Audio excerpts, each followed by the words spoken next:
Grace and peace to you. Welcome to Morning Watch. I'm Rob, one of the pastors here at White Plains. Glad to have you with us today on a Wednesday. Happy Wednesday, Owl, and it is windy. This is where we gather for a song and a thought for the day. So glad you are with us whenever you're having your coffee or beverage of choice and joining in.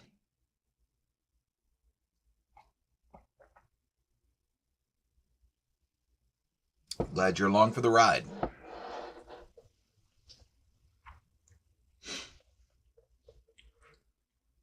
Well, let's begin our time together by going to God in prayer.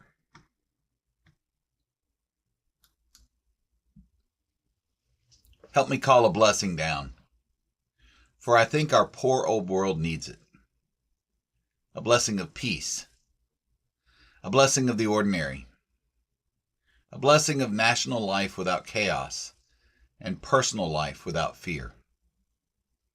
Help me pray a healing down, for I know how much we need it. A strengthening of the bonds between us, simple respect and silent listening, a new beginning for us all. Help me welcome the sacred down, the wide-winged Spirit, drawn from every corner of heaven, to walk among us once more, to show us again how it can be when justice is the path and love the destination. Amen and amen.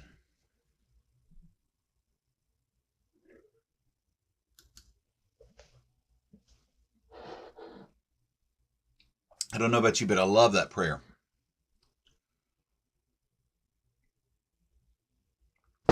Working on me. As all good prayer should. Well, here's a song that was right next to the song that I did yesterday in the songbook. So that's probably the main reason that I chose it. But also helping to lead Frank Ray's funeral memorial service yesterday with Dr. Lee. Love was a topic that kept coming up. The love that Frank had for all people, for anyone, for the stranger. As I shared, Cheryl told me once that Frank, we should all be so blessed to have someone in our lives who cares for us the way that Frank Ray cared for people. And so it's an appropriate thought then to sing this song that your love, God's love, never fails. One thing remains. Morning, Terry. Morning, Emma. Morning, Kenna. Morning, Florida. Morning, Robin. Morning to you whenever you're watching. Thanks for being here. All right, so here's One Thing Remains.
afraid.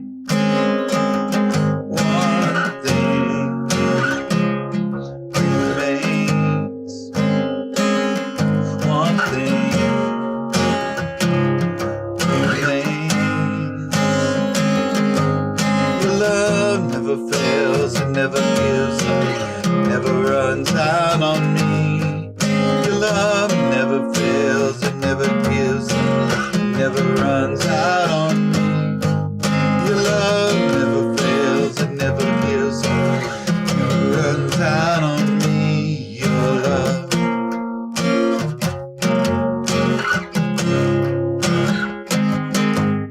In death, in life, I'm confident and covered by the power of your great love.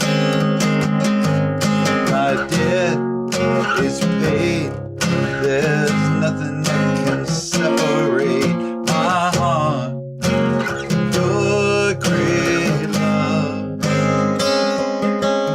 Your love never fails, it never gives up, never runs out on me.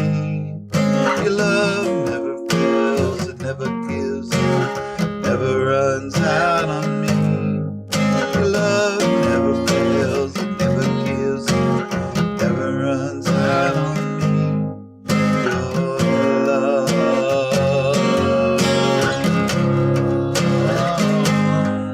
Your love never fails, it never gives up, never runs out on me. Your love never fails, it never gives up, never runs out on me.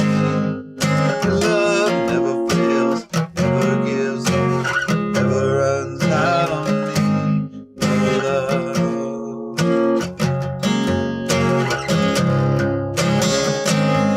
Your love.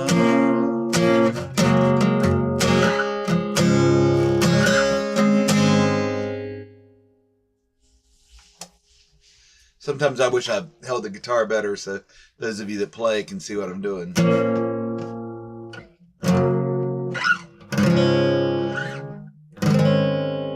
Just those open E-shaped chords, right?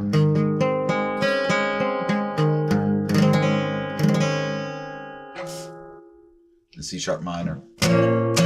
Except I'm playing it on the baritone with the capo on the second fret. So I have no idea what key that is. It sounded good. Alrighty.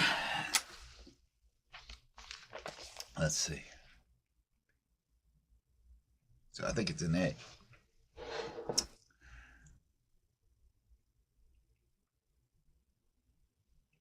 Good morning, Vernon. Thanks, y'all. Good morning, Faye. Glad you like it. That's a good one for me too. All right, so we're keeping on going with this Ladder to the Light book. I think we're going to try and decide how ambitious to be with this book. But I think we're going to try and limit it to one rung a week. And that'll take us, I think there's 8 rungs. So that'll take us 8 weeks, get us into Lent. In order to do that, I'm going to have to be fairly choosy about some of the devotionals that I read or combining them because he has so many posts in here. And that's fine. We'll work it out. But I think that's what we're going to try and do is make it into an 8-week thing here. And we are still on this Ring of Faith. We'll keep on going through this through the end of this week. And then we'll move next week to the next rung of the ladder, which is the Ring of Blessing. So, Charleston writes about these steps out of darkness into light. And he says, faith, that is, seeing by believing, gives us the ability to do far more than we ever imagine. We often sell ourselves short. We think we're not great leaders, that we've got no special gifts, that we're too small to make much of an impact against such serious obstacles. But the more we trust in the Spirit, the more we trust in ourselves. Faith gives us both the energy and the ability we need to believe in the possibility of change. It teaches us that we can make a difference. And then he talks about something that he calls spiritual adrenaline. I thought this was fascinating. We all know about what adrenaline is, right? He writes, in moments of crisis, the adrenaline in our bodies can give us extraordinary strength, allowing us to do things we otherwise would never be able to do. We've all heard stories of people flipping cars, almost superhuman feats caused by this ability of adrenaline. Well, the same is true for spiritual adrenaline. That strength of faith within us that kicks in when we need it the most. It is the power of the Spirit channeled through us by grace, and it helps us to face challenges of illness, grief, and stress. It keeps us going when others grow weary. It lifts our vision to see the way forward. Faith is not just a refuge, but a source of resilience. It lets us move mountains and face down giants.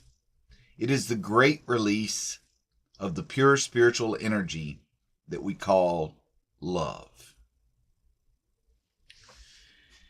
Now, I thought that was fascinating, and it made a lot of sense to me because we've all probably been at a place in our lives where we've walked through a difficult time with someone else, or we've been stretched to our breaking point by empathy, or just pouring out ourselves for someone else.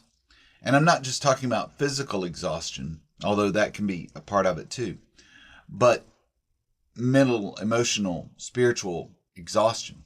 And yet, how often have we found the strength to persevere, to carry through one more day, to do the thing we didn't think we could do one more day, to do it one more day? I think that falls into what Charleston is talking about here for this spiritual adrenaline. Here's the thing, though. He doesn't mention this, but I bet it's true. That needs to be recharged. You can't just run on adrenaline forever.